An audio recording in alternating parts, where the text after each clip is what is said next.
and Flip, the routines pod.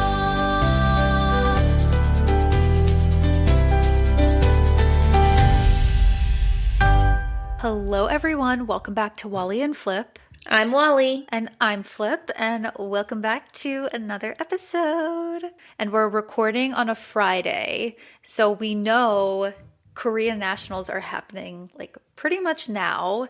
So we're not even going to talk too much about it at all, not even preview it, because when this comes out on Monday, it will be over. So anything we discuss will be a complete moot point and we'll probably embarrass ourselves. So we're just prefacing the episode with that, in that Korean nationals is not on the docket for today. We could probably still guess, though. Fair enough. And we'll get to it. Okay. What we are going to talk about today, we're going to preview the U.S. nationals next weekend, Canadian nationals that are also next weekend, as well as look back on Japanese nationals and Italian nationals.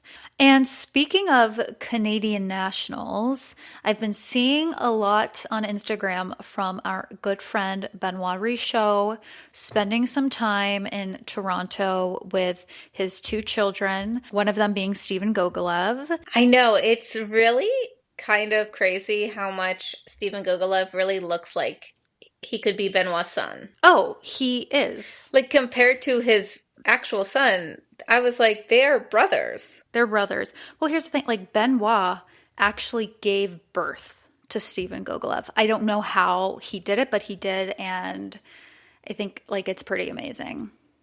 And I was looking up a little bit about Steven Gogolev, and his alleged parents are actually both, or were both, Russian gymnasts who immigrated to Canada. So athletics kind of runs in the family, at least his alleged family. Alleged. And when I was looking up about Steven Gogolev too, an article pops up. Canada's next figure skating star weighs 88 pounds. And I'm thinking, oh my God, 88 pounds? It's 88 kgs, correct? No, it was an article from 2018. But I'm thinking, oh my God, get this man to the hospital. Also, though, when I saw it was 2018, I was like, oh, so like only 5 years ago. No, it was like 8 years. Oh, yeah. That's all. Like, how old was he in 2018? 4? No. 13? Yeah. I guess we'll just talk a little bit about Canadian nationals upcoming next week. I think the biggest story there is Steven Gogolev versus Roman Sadovsky. I know. And honestly, I don't know what the right pick is. I don't think Canada knows either. I think it really is going to come down to who skates the best. Yeah, like just make it a true competition. Don't fix it at all. Just see what happens. Because they both have great potential. Hypothetically, let's say Steven Gogolev outscores Roman in the short program by 10 points, but then Roman outscores Steven Gogolev in the free skate by 11 points. So they're 1 point difference in total score, but Gogolev's short program score and the potential of a short program with 2 quads could be very valuable. Like, what do you think Canada might do in that instance? That's a tough one. I mean, I would still say they should just go with whoever wins, because to that argument, probably the man who goes for Canada is going to have to do both the short and the long. So, of course, I feel like reliability and consistency to at least stay afloat is the better option. And, you know, I think on either day, both of them have proven they can beat the other one. I like that point. I was thinking the short program score is super valuable. When you look at it in the way you just described, may the best man win. And I will say, like, maybe it's just because we are flooded with Benoit content, but, like, I feel like Benoit is really politicking for Gogo, but again, that just could be because we follow him. I don't think, like, Benoit does politics.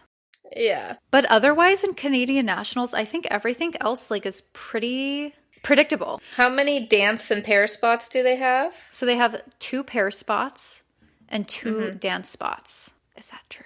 That's a big fat lie.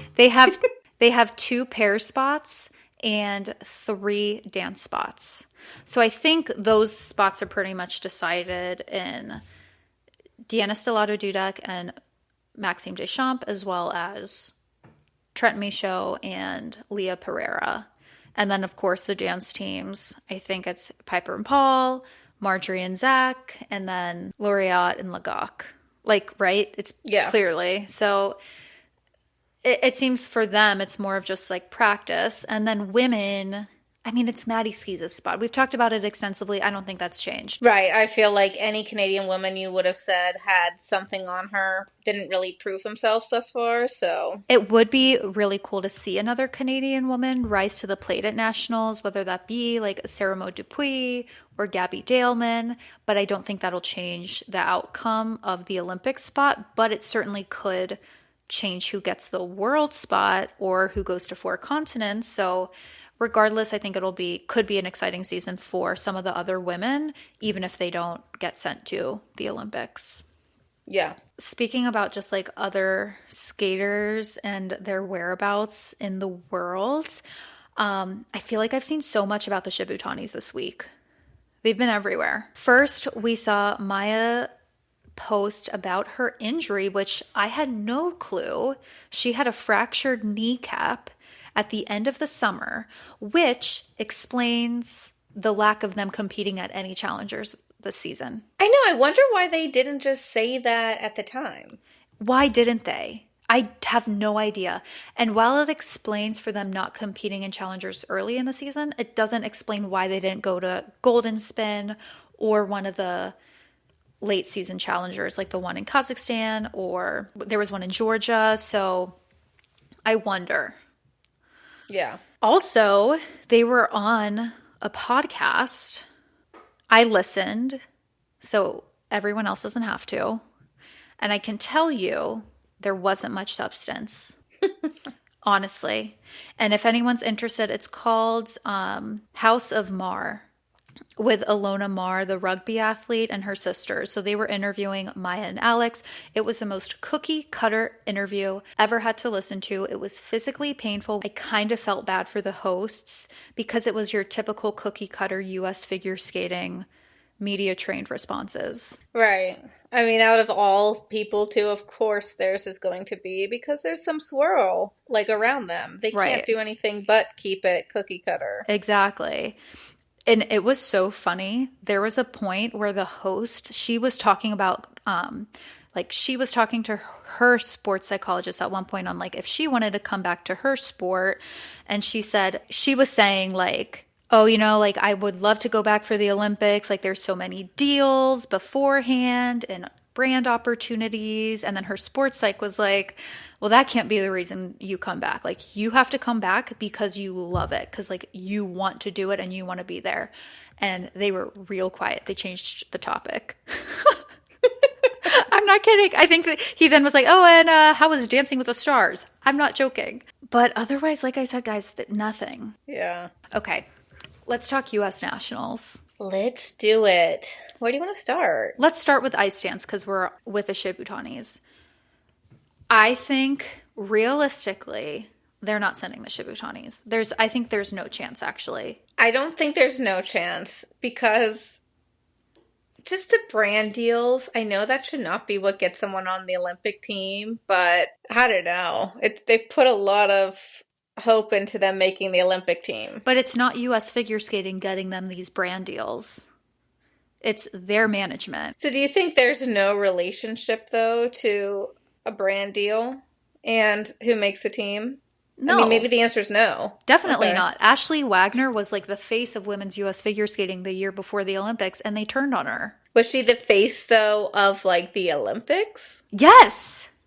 Okay, I don't remember. So she was doing all of the Olympic press in 2017, the fall of 2017. That's so crazy, not to like take it all the way back to 2018, but that they did that to Ashley. It is crazy. I mean, like, that's so crazy. But also, like, the scores speak for themselves. And we can say, like, U.S. figure skating isn't fair, and, like, they certainly at times are not fair. But they have their selection criteria, and they stay pretty darn true to that selection criteria. Yeah, Ashley Wagner medaled at Worlds in 2016. That was not a part of the 2018 Olympic selection criteria at all. So they have their system to select their team, and they stick to it pretty closely. So have you done any, I know you like to crunch the numbers, Flip. Yeah. Have you done any comparison between the Shibsibs and Carrera and Ponomarenko? I just couldn't think about it since we've never seen them head to head yet. I mean, they have taken a beating this year, Carrera and Ponomarenko, so I'm just curious how much ahead. What helps Carrera and Ponomarenko hugely is their 5th place at World Championships. Okay. What helps the Shibutanis is their 3rd place at the Olympics in 2018, which, in all fairness, cannot be assigned a numeric value to calculate the selection criteria score, but that is what USFS could say, oh, that's our discretionary criteria. But where Christina and Anthony crush them is in Grand Prix scores, Challenger scores of this year, U.S. national scores from last year, and their placement there. So they have all of that over the Shibutanis, and I don't see the Shibutanis being able to outscore them in a way at nationals that's going to be able to make up that difference. Mm-hmm. Unless U.S. figure skating decides to go with their little small fine print, but it's still up to the discretion of the selection committee. What is your thoughts about Christina and Anthony changing their free dance? I'm confused by that choice because they're only going to compete at nationals before the Olympics. And I know they've I thought it was a program from another season. My thought is if you were bringing back an old program, why didn't you just bring back Carmen? But I don't remember it. But I also was not really largely following them until last year is when they really made an impact for me. I think it's a risk in general to change your program this close to the Olympics when nobody's really going to see you with the exception of your domestic nationals. And Notre Dame de Paris was really growing on me. So I don't think that was the reason for their scores. But maybe they got feedback, who knows? You have to trust that they're being guided by their coaching team, hopefully by the federation, so that they can be successful. That's all you can hope for. So fingers crossed it's the right decision for them because they've worked so hard. Yeah, but logically it should be Chalk and Bates, Zingis Kolesnik, Carrera Ponomarenko. Without question. Yes. Yeah. Okay. Let's talk about the men's race. I have some kickers for you. Okay. Let's hear it. So I crunched all of the numbers based on for the top, or who I've considered the top 8 men and who probably are the top 8 men based on the selection criteria. And there are a couple of men who have been competing junior who don't really have their senior minimums that I've mostly excluded for the most part. No spoilers. First, of course, is Ilya. Yeah. We don't need to talk about it. Who do you think second place is? You'll never guess. Tomoki? No. You're not. You might not even know this person. Oh, Jacob Sanchez? No. Who? Lucius Kazanecki. Oh, no way. He's from Elias skating rink, right? With Sarah. Because of his junior Grand Prix final score and his junior Grand Prix scores in general. Now, despite him being in second for selection criteria at this point, I don't think he's going to be in the conversation. I think a couple of reasons. One, the components overall, all aspects of components are not comparable to the other men he's up against. Another reason, he hasn't competed at any challengers. He doesn't have his senior technical minimums. But isn't it interesting? And you can't compare Lucius this year to Ilya in 2022 in any way, shape, or form, but I'm going to get to my point. That Ilya was in kind of the same position in 2022. He didn't have his senior technical minimums. So it's almost do they operate under some complex where they're oh, we have no chance anyway, so we're not even going to try? Yeah, I don't know if that's what it is or if it's more just they just aren't ready yet. They're so good technically, right? And guess what? Ilya wasn't ready either in 2022. So they had the right idea. That's a great point. Okay, look what happened to Ilya at Worlds, right? that he needed that experience to put him in a better position. It wasn't a mistake that they didn't send him to the Olympics in 22. We also have to remember, looking back to 2022, the reason Ilya wasn't stacking up against the other men in selection criteria is because the Junior Grand Prix final was canceled. The Grand Prix final in general was canceled. So he didn't even have that opportunity to like garner those extra points there. I think if he did and Ilya had won Junior Grand Prix final and skated the way he did at Nationals, we might seriously be looking at a different outcome. That's interesting. I did not remember that. I didn't either until I was like going through the Excel spreadsheet. And I saw like a lot of other people also went through the Excel spreadsheet. But when you do it yourself, you kind of have these like little epiphanies here and there. Mm-hmm. So it's kind of fun to go through. So I'm just going to go through the names of the order of how they stack up. Ilya, Lucius, Jason Brown, Tomoki Hiwatashi, Andrew Torgashev, Jimmy Ma, Max Naumov, Jacob Sanchez. Tomoki, Andrew, Jimmy, and Max are all within approximately 50 to 60 points of each other, which to scale is a pretty small margin. Their total score at Nationals is going to have a multiplier of 4, and that's going to be added to their final score. So if they're all within 50 points of each other, it's not going to take a lot for somebody like Max, for example, who's at the bottom of those 4 right now, to overtake all of them. He would just need to outscore all of them by about 13, 14, 15 points. Totally doable. Are you following? I hope. I was, but I need an example here about the... Tomoki has a total score of about 1,078. Max Naumov has a total score of 1,020. So that is a 58-point difference, which means with a multiplier of 4, Max outscores Tomoki by, say, about 15 points. That's going to raise his total score above that of Tomoki's. Okay. Which is kind of an uphill battle for Max. That's that's not an easy margin to make up. Yeah, 15 so like points. Well, how are they, like, from what we've seen from them so far this year, which I know Nationals is obviously going to be way different, but still, like, how is Tomoki, like, typically scoring to Max so far this year? Tomoki's highest Grand Prix total score was 307, and Max's was 283. Okay. Tomoki's best challenger score was 237, and Max's was 246. So Max outscored him there, but only by about 10 points. Okay. Which isn't enough to make up that difference. Again, Nationals could be wildly different. We have no idea, right? But I'm just saying this is very, very close.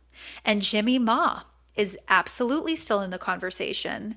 He's scored much lower than the other men this season, but what's raising him up is his 4 continents medal from last year. That's giving him a few extra points. So it's these elements kind of balancing these men out. It's really, there's a lot on the line. This is editing Flip popping in here really quickly just to say I made a calculation error and that I factored the challenger average score by 1 when I should have factored it by 0.75. So in reality, everything I just said about margin needed for somebody like Max to overtake Tomoki is actually a little bit less than what I said. So nothing's wildly changed. I just want to throw that out there so I don't get yelled at. Right, but the fact that it's this close, I don't mean to say that they will manipulate it, but to some degree, if they can, probably get what they want. So let me ask you this, Flip. Who do you think it should be? I think whoever lands the highest in the selection criteria rankings. You have to. I mean, this is my opinion. I don't think it should be Jimmy. I love Jimmy. But if he had just a great national skate, his rest of his skates this season, and what we've historically seen from him, I don't know if it necessarily is going to support that he's even going to make the free skate at the Olympics. So, like, that's where I'm asking, like, who do you think really should get it? I think Jimmy should if he scores the highest at Nationals and is highest on the selection criteria. Because I could say that about Tomoki, Torgashev, Jimmy, and Max. I'm worried for whoever gets to go, I'm worried for them making the free skate. And actually, maybe I'm least worried about Tomoki, so maybe he's my answer. Okay, so then let me ask you this question. Who do you think USFSA wants it to be? I think they want it to be Max. All he has been through in this past year, it would be an incredible story. It would be an incredible tribute to his parents. And it would be an incredible memorial for all of them, all of those who have lost their lives. And you know, Max is quite the national skater. He does do an amazing job at nationals. I think he could have a really good shot, especially if he's that close in the rankings, as you're saying. But may the best man win. And by win, we mean win the third spot Yeah. on the U.S. Olympic team. Yeah. We're not even discussing Alia and Jason here. So Well, was Jason, so Jason is not within the 50 points of them, is that? Jason is outscoring them by about 100 points, a little Okay. over 100 points. Got it. We have the pairs race, which is really Ellie and Danny confirmed. Do you agree? The points say so. Yeah, I agree. So then the second spot is, in my mind, is Emily Chan and Spencer Howe and Audrey Shin and Balazs Naj. So we have confirmed that Alyssa Efimova does not have citizenship. Correct. Same with Parkman. I just want to say though, like I've been seeing these interviews about what would you like to do in Milan, and they're interviewing them, like Alyssa and Misha. Why do you interview them then? I think it's probably just an oversight on their end. And it's like, oh, look at these lovely people walking by, this lovely Paris team that always skates well. Let's ask them a question. I think that's the extent. Because it feels cruel. Like, what would you like to do? Haha, you can't go. Like, what are you doing? It's funny you say that because I thought the same thing. It was like, what dish are you most excited to eat in Milan or something? Yeah. And I'm like, awkward. But they're very gracious in answering the question. And yes, it's a shame they can't go, but this had to have been expected for them. Because honestly, like, I thought would have got the second spot otherwise. Yeah. Yeah, okay. Comparing Emily and Spencer to Audrey and Balazs, however, Spencer and Emily are outscoring Audrey and Balazs by about 85 points, approximately. I just did some mental math here. So 85 points, right? Audrey and Balazs would have to outscore Spencer and Emily by about 20 points to make up the difference to mathematically earn the spot. That is a tall order. It is, but for some reason, I feel like in pairs, it's not impossible. It's not impossible. You know something I don't like about US's selection criteria? They have nothing about world ranking, which I think is very important. Yeah. You don't want a team or a skater skating in the first group. Right. So I think in the future they could maybe work that into their selection criteria. A lot of other countries do. And I want to be clear, I think if this was a few months ago, I would have been like, oh, there's no world that Audrey and Balazs could ever outscore them by 20 points. But they do seem to have a little bit of momentum right now with their new short program that I think it's possible. But comparing all of their Grand Prix scores, well, their one Grand Prix score and their Challenger scores to Spencer and Emily, they've never outscored them. They've never even actually been close. But again, may the best team win. Yeah. And I think let's make it fair. Let's stick to the selection criteria. Because I do think, like, there's nobody that's like, oh, we can bend the rules here. Like, nobody, including the Shibutanis, I think have that leverage. Mm-hmm. We'll see. We spent entirely too much time talking about U.S. nationals. I know, but it's very interesting. Let's talk about women real quick. Oh, yeah, women. I forgot about them. Okay, do we need to? Well, can you just share, did you crunch the numbers? I'm just curious, like, where No. Oh, you didn't? Okay. I don't think U.S. figure skating even has a calculator for them. Yeah. I mean, it's pretty much a given. I was just curious, like, how far out were, like, a Sarah and a Brady? I'm sure they're really far out. I would just...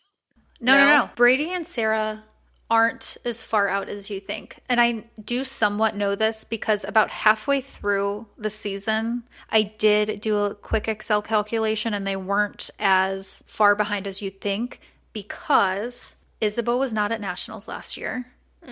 Brady has scored pretty well. She's held her own at international competitions.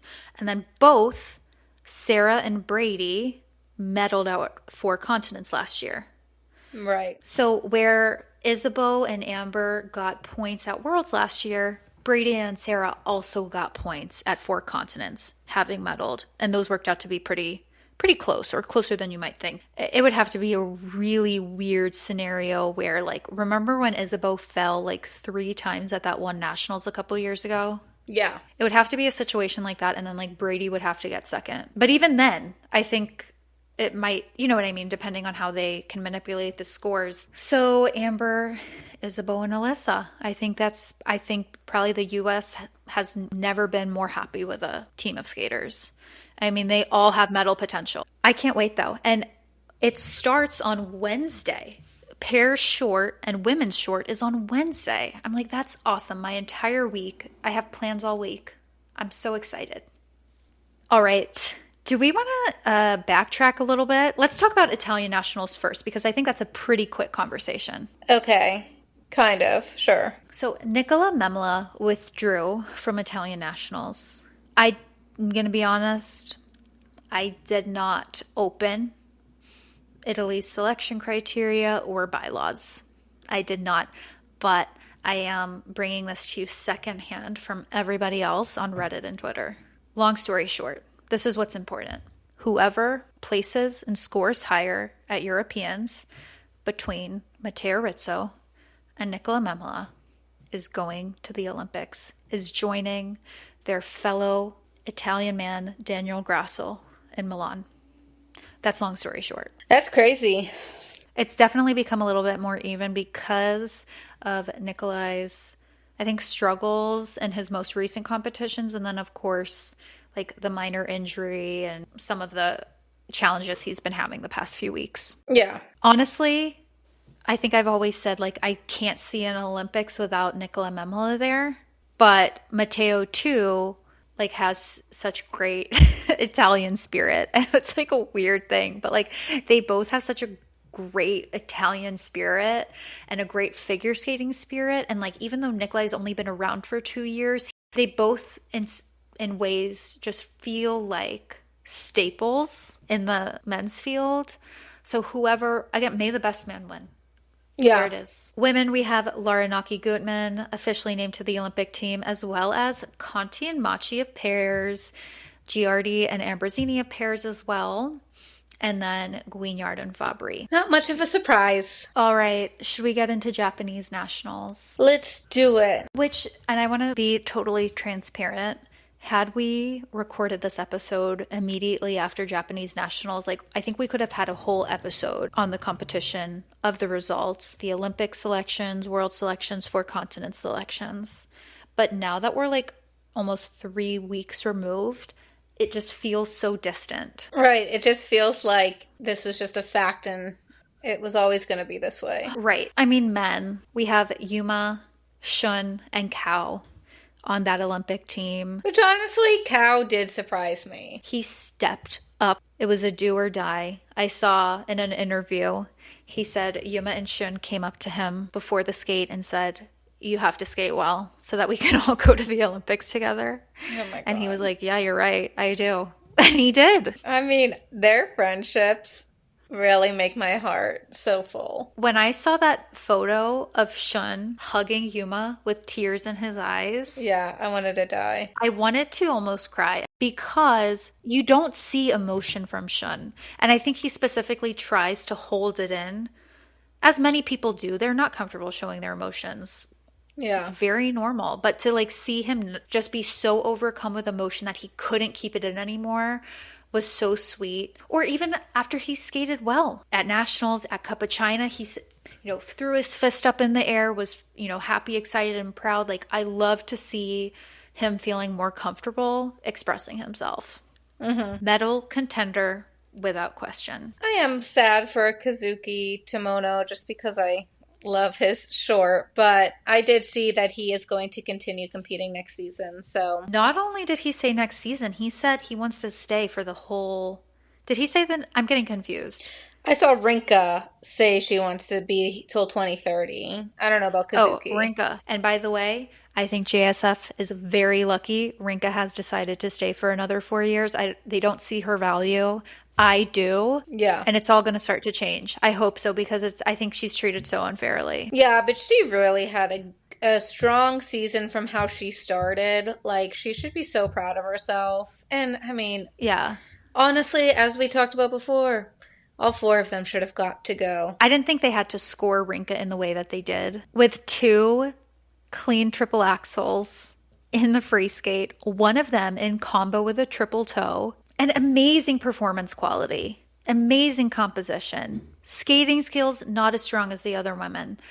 But like with all of those aspects, to me, she was in the like upper 140s, like 145. I think she was scored a little low here. So they like didn't need to do that to her. I think they should have had her on the world's team. Yeah, the fact that she was in 7th is kind of crazy. Crazy. But that also just shows again like the depth of the Japanese women's field. A highlight here for me, just overall, Yuna Aoki's La La Land program.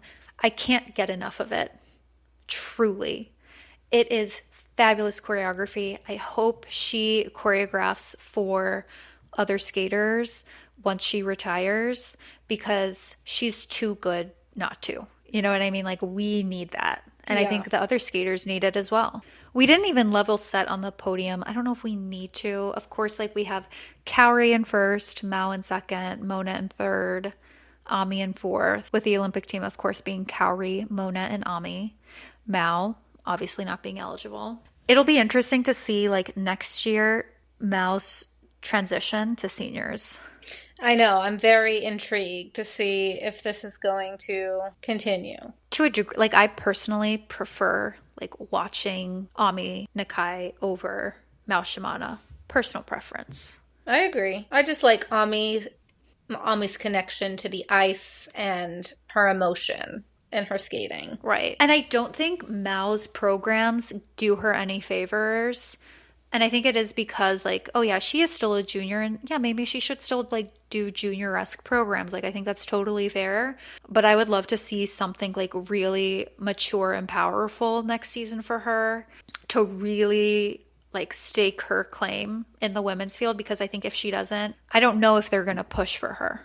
Mm-hmm. Do you know what I mean? She needs to like stake her claim. All right. I mean, there's so much we could talk about, but like, yeah, I'm like looking at the results. I'm like, I have 20 things I could say, but like, we're sticking to highlights here. We don't do 2-hour-long episodes. Yeah. Can I? And I mean, I know there's not much to talk about with the pairs and dance, but what was your take on Mira and Kihara? Mira and Kihara withdrew because she dislocated her shoulder. So that is, I think, smart. Why compete if you don't need to? Right. I think Nagaoka and Moriguchi, who of course landed in first, could be a huge force in the next quad. The rate at which they've improved is incredible. They're really exciting to watch. They skate very well together. They have a long way to go, but like they're really exciting.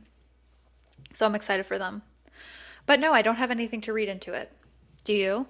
No, that's what I was asking. I don't. I didn't really think about it too much. I said, you're injured. Yep, stop. Like, yeah. In dance, we have Yoshida and Morita earning that spot to compete for Team Japan in the team competition. We also had, though, I think of honorable mention, Ikura Kushida and Koshiro Shimada, a newly formed ice dance team, of course, both single skaters. Ikura still competing in women's. I could see them being the number 1 ice dance team next season. Mm-hmm. They need to work hard, though. That's crazy that Kura Kushida is doing both. Like, that is really cool. She's a really great performer. If you haven't seen her, because I know you're probably like not tuning into Japanese Nationals ice dance. Correct. Also, Koshiro is an amazing performer, and it's not something you've really ever seen in his single skating. I think because in single skating, it's a little bit harder to like combine the jumps and the technical elements with the performance. So seeing him, my God, he could be an actor. Wow. Seriously. Definitely, if you haven't watched it, watch their free dance. He blew me away with his like performance, and her too. I mean, they're absolutely wonderful. I can't wait for them. I hope she sticks with ice dance. I think she probably was like sticking with singles as well because she maybe wasn't sure So I'm crossing my fingers they stay together and keep going down this road. And I think Japan needs them. I agree. So I'm really excited. All right, do we have anything else? I don't think so. Alrighty. Thanks everyone for tuning in. We will have another episode next week. Oh wait, Korean nationals. Oh yeah, do you want to guess? I mean, it's Cheon and Gia, Right. Okay. right? That's what I was gonna say. It's Cheon and Gia. Congratulations, ladies. All right, let's leave it there. Congrats to Gia and Cheon. By the way, we're filming this on the Friday before Korean nationals, so we'll see. But we'll see everybody next week with our U.S. nationals and Canadian nationals recap, as well as our Europeans preview. Let's do it. Thanks, Walley everyone. and Flip. Ta-ta. The routine.